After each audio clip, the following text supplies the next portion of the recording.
नमस्कार पब्लिक, कसे आहात तुम्ही? आशा करतो सगळे चांगले असणार। आजचा जो व्हिडिओ आहे, याचा जो टॉपिक आहे, जो विषय आहे, तुम्ही थंबनेल आणि टायटल पाहून समजलेच असन।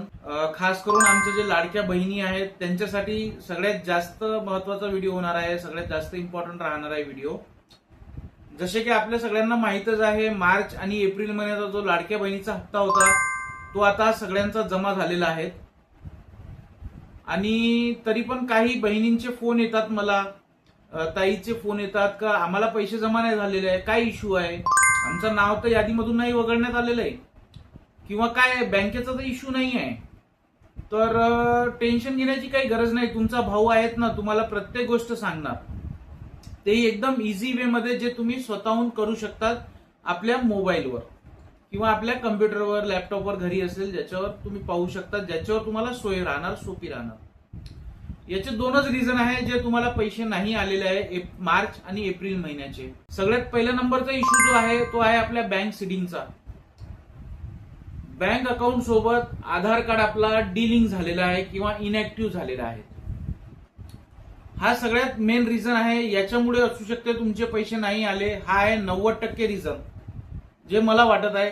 काही बहिणींचे फोन आले, त्यांचे जेव्हा मी चेक केले तर त्यांचं काय होतं का आधारला बँक अकाउंटच सीड नव्हतं, लिंकच नव्हतं, त्यांची रिकेवायसी पेंडिंग होती बँकेकडून, जे रिकेवायसी करायची होती, त्याच्यामुळे त्यांना पैसे नाही आले होते। त्यांचं जसंच मी आधार सीडिंग केलं त्यांना दुसऱ्या दिवशी पैसे येऊन गेले 24 तासाच्या आत। हा रिझन असू शकते, म्हणून मी तुम्हाला म्हणताय की 90% हा रिझन आहे। दुसरा रिझन आहे असं येऊ शकतं की यादीमधून आपलं नाव वगळण्यात आलेलं असेल, जे यादीमध्ये आपण पात्र होतो, जे पहिले पैसे येत होते ते व्हेरिफिकेशन मध्ये किंवा आपल्या पडताळणीमध्ये कुठे ना कुठं आपलं नाव वगळण्यात आलेलं असेल।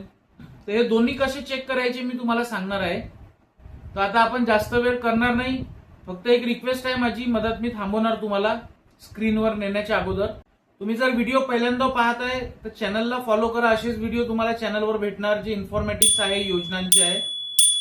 लाईक करजा व्हिडिओ आवडला तर, आणि कमेंट करजा। आता आपण चालतो आपल्या स्क्रीन। आता आपण स्क्रीनवर करून पाहू। हे तुम्ही तुमच्या मोबाईलवर पण करू शकता किंवा लॅपटॉप कम्प्युटरवर पण करू शकता। सगळ्यात पहिले आपल्याला गुगलवर यायचं आहे, इथं आपल्याला सर्च करायचं आहे sarkari.cnc.com। हे पहिल्या नंबरची वेबसाईट दिसेल तुम्हाला, याला क्लिक करणं आहे। याला क्लिक केल्याच्या नंतर इथं सरकारी कामवर आपल्याला क्लिक करणं आहे। इथून न्यू लिंक मध्ये थोडेसे तुम्ही खाली आले तर तुम्हाला इथं भेटणार आधार लिंक बँक अकाउंट चेक, याच्यावर क्लिक करणं आहे। याच्यामध्ये तुम्हाला ऑनलाईन चेक करण्यासाठी इथं क्लिक करणं आहे आधार बँक लिंक स्टेटस चेक वर। त्याच्यानंतर तुम्ही UIDAIच्या आधारच्या वेबसाईटवर येणार, इथं तुम्हाला आपला आधार नंबर टाकणं आहे, ज्या लाडकी बहिणीचे पैसे येत नाही आहे त्यांचा, ठीक आहे। त्याच्यानंतर इथं तुम्हाला कॅप्चा टाकून तुमचा जो रजिस्टर आधारचा नंबर आहे त्याच्यावर OTP येणार, ते OTP तुम्हाला इथं टाकणं आहे। OTP टाकल्यावर लॉग इन करून फर्स्ट स्क्रीनवरच इथं सेकंड रो मध्ये इथं हा ऑप्शन आहे बँक सीडिंग स्टेटस, याच्यावर क्लिक करणं आहे। इथं तुम्हाला दिसेल ऍक्टिव्ह आहे की इनॅक्टिव्ह। आता हे कोटक बँकेचं ऍक्टिव्ह आहे इथं, ठीक आहे। कधी कधी हे इनॅक्टिव्ह होऊन जाते, त्याच्यामुळे तुमचे पैसे येत नाही। मी आता तुम्हाला इनॅक्टिव्ह वाला पण एक दाखवून देतो। आधार नंबर टाकणं आहे तुम्हाला,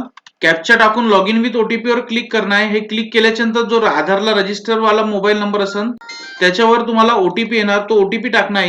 इथं लॉग इन करणं आहे आणि लॉग इन केल्यावर बघा सेकंड रो मध्ये आधार सीडिंग स्टेटस हा इनॅक्टिव्ह आहे, ठीक आहे। आता इनॅक्टिव्हला ऍक्टिव्ह कसं करणार, गुगलवर जाणं आहे, आधार सीडिंग टू बँक हे सर्च करणं आहे गुगलवर। हे फर्स्ट नंबरची वेबसाईट येणार NCPI ची, हे गव्हर्नमेंटची साईट आहे, कोणती थर्ड पार्टी नाही आहे। इथं कस्टमरवर क्लिक करून बेसवर क्लिक करणं आहे, भारत आधार सीडिंग अनेबल वर। इथं आधार सीडिंग डिसीडिंग वर टिक करणं आहे। याच्यामध्ये तुमचा आधार नंबर जो सीड करणं आहे ज्या बहिणीचं, इथं सीडिंग वर टिक करणं आहे, डिसीडिंग वर नाही, हे लक्षात ठेवजा। इथं तुमची जे कोणती बँक असेल ते सिलेक्ट करणं आहे। इथं अकाउंट नंबर टाकून कन्फर्म करून इथं सबमिट करणं आहे। OTP येणार, OTP आल्यावर तुमचं आधार लिंक होऊन जाणार ते बँकेशी। जास्तीत जास्त 24 तासाच्या आत होते, 8 ते 12 तासाच होते, पण मॅक्झिमम 24 तासात होते बँकेला सुट्टी असली तर। हे सोपी पद्धत आहे, हे केल्याच्या नंतरही तुम्हाला पेमेंट लगेच येऊन जाणार। याच्यामुळे असू शकते 99%, मी तर 90 काय 99% म्हणतो तुमचे पैसे नाही आलेले असेल, तो ह्या रिझन असेल, जर तुमचं नाव यादीतून वगळण्यात आलेलं नाही तर। आता आपण बघूया सेकंड स्टेप, ते मी तुम्हाला इझी आहे, मोबाईलवर करून दाखवतो। या आता आपण मोबाईलवर चेक। तर आपण आता बघितलं आधार सीडिंग कसं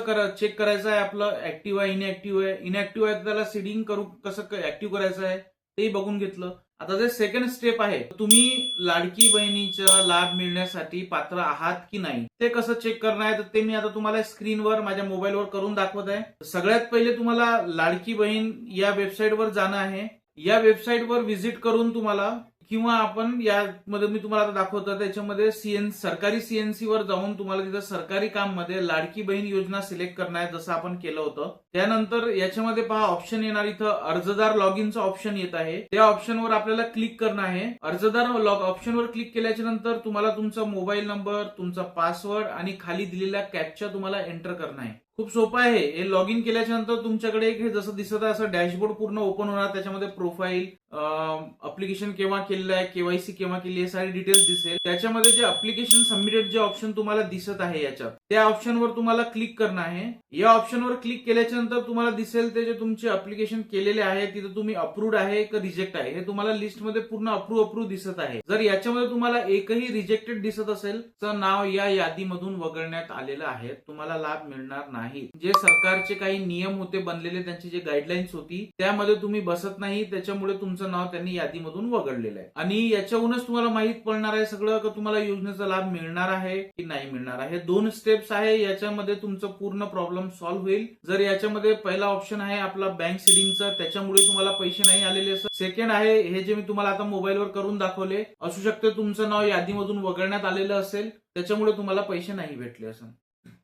तर आजच्या व्हिडिओमध्ये इतकंच होतं. एक विनंती आहे माझी सगळ्या बहिणींशी, हा व्हिडिओ आपल्या आई बहिणींशी शेअर करा जेवढे लाडली बहिणी आहे, कारण की खूप जणांना पैसे नाही येण्याचे जो फर्स्ट कारण आहे आधार सीडिंगचा तोच आहे. असू शकते त्यांचं सीडिंग झालं, ऍक्टिव्ह झालं तर त्यांना पैसे येऊन जाणार. ठीक आहे, 10 ते 15% आई बहिणींचे इश्यू आहे की त्यांचं नाव यादीतून वगळण्यात आलेलं आहे म्हणून पैसे नाही आले. तर हे व्हिडिओला सगळ्या आई बहिणींशी, लाडली बहिणींशी शेअर करा. व्हिडिओ आवडला असेल तर लाईक करा, एक चांगला कमेंट करा, किंवा तुम्हाला दुसरी काही प्रॉब्लेम असेल तर तेही कमेंट करा. आम्ही त्याच्यावर व्हिडिओ आणू किंवा त्याच्यावर जे काही शक्य आहे किंवा जे मार्ग असेल ते आम्ही तुम्हाला गाईड करू. बाकी आजच्या व्हिडिओमध्ये एवढंच आहे. नेक्स्ट व्हिडिओसाठी चॅनलला सबस्क्राईब करून ठेवा. नमस्कार, भेटूया आपण नेक्स्ट व्हिडिओमध्ये. जय महाराष्ट्र.